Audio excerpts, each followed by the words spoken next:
Okay, hello everyone. Here I want to provide a tutorial on how to fix yellow screen on Realme C51 device. Okay, let's read into the tutorial. If your screen device look like this, and then you can remove it by doing the following steps. First thing first, you have to go to the settings menu.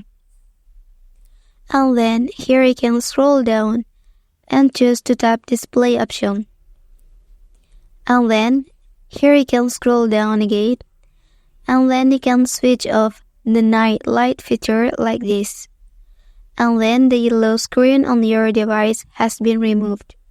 Well, that's the tutorial on how to fix yellow screen on Realme C51 device. If you are helped by this video, don't forget to subscribe this channel. Thank you.